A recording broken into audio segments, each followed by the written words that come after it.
repairing tree. There is only one which shows a repair with dogwood, which is the second best. And there is another arrow which shows a thickening in front. The amazing thing is that the thickening is not that big that it causes a shift in the center of gravity.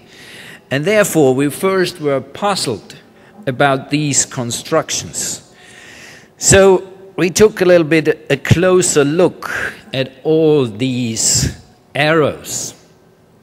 So we measured the arrows, and the important thing is only more or less, the length of the arrows, which is round about 85 centimeters, beside number 13, which was broken and has only 70 centimeters.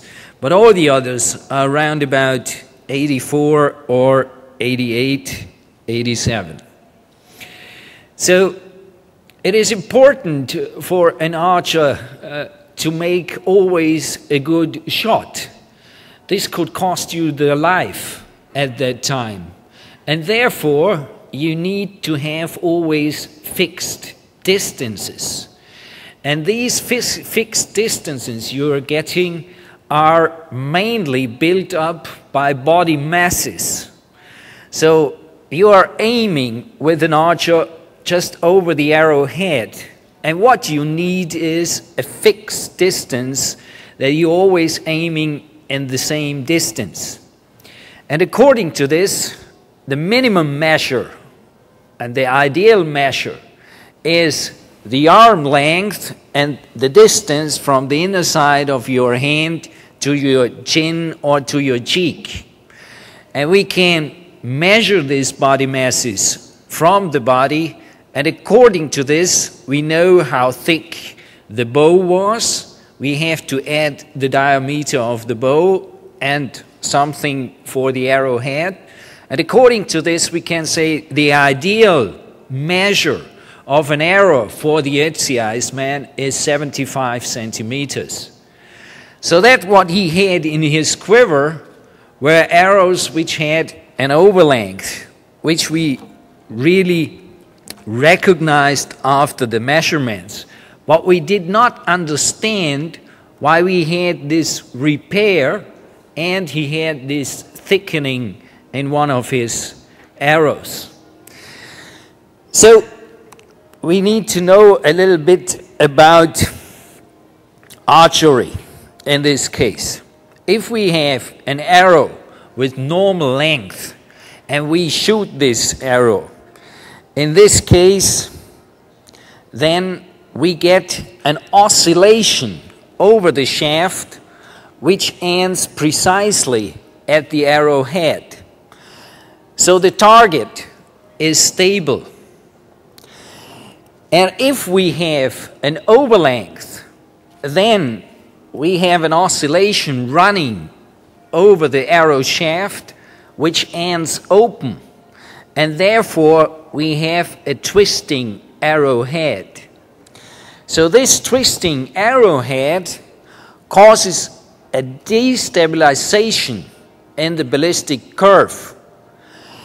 And as soon as the angle, the arrow is switched off the ideal ballistic curve is more than 2.5 degrees, the arrow breaks if he hits the target in the foreshaft.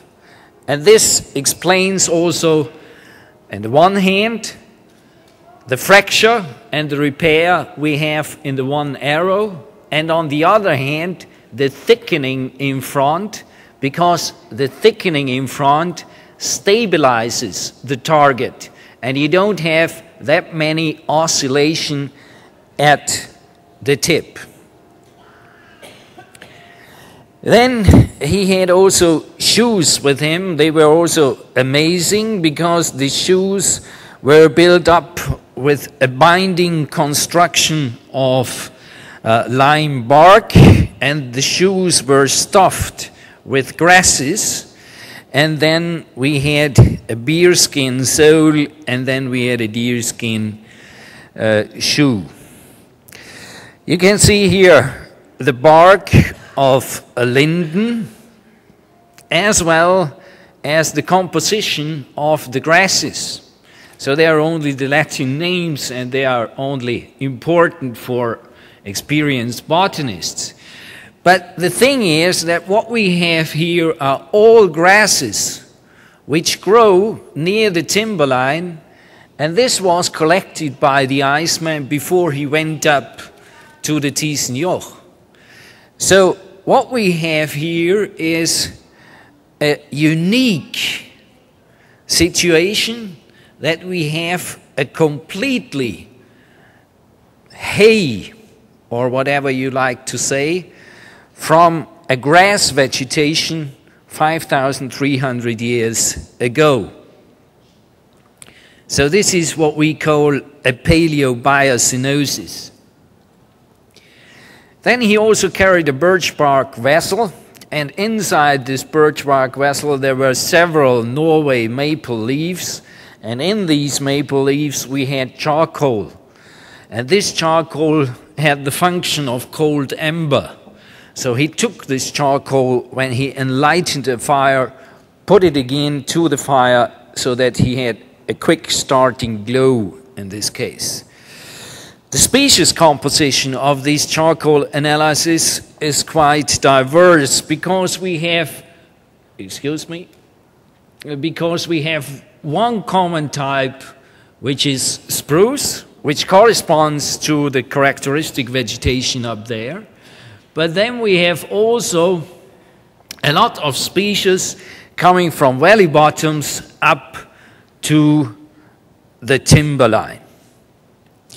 So the explanation is this, that they always gathered, when they left the fireplace, some charcoal, and according to this you get these mixtures in these charcoals.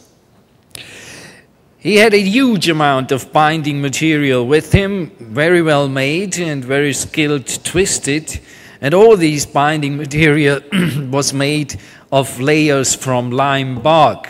He didn't use the fiber, it were only the bark layers so far.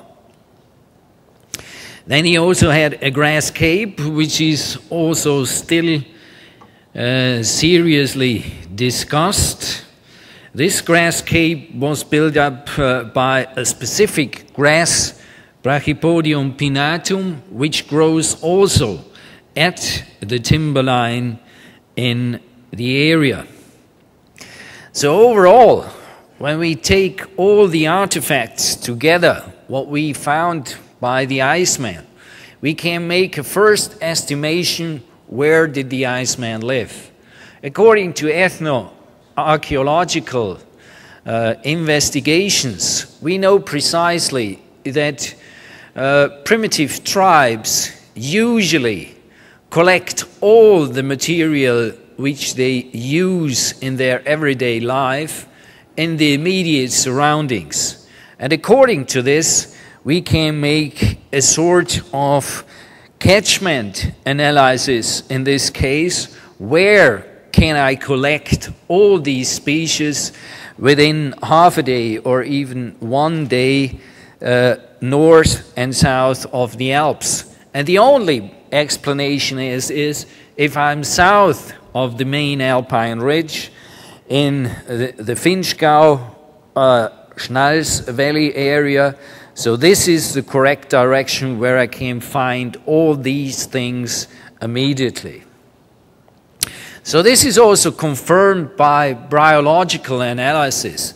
The Iceman had so many mosses with him so that we investigated them separately. And there is one moss with him, this Neckera complanata. And this Neckera complanata, as you can see, grows only south of the main alpine ridge, and this gives us additionally the hint that the Iceman came from the south. You already know that also the archaeologists have the evidences that he much more belonged to a South Alpine culture than to North European cultures. So far, these first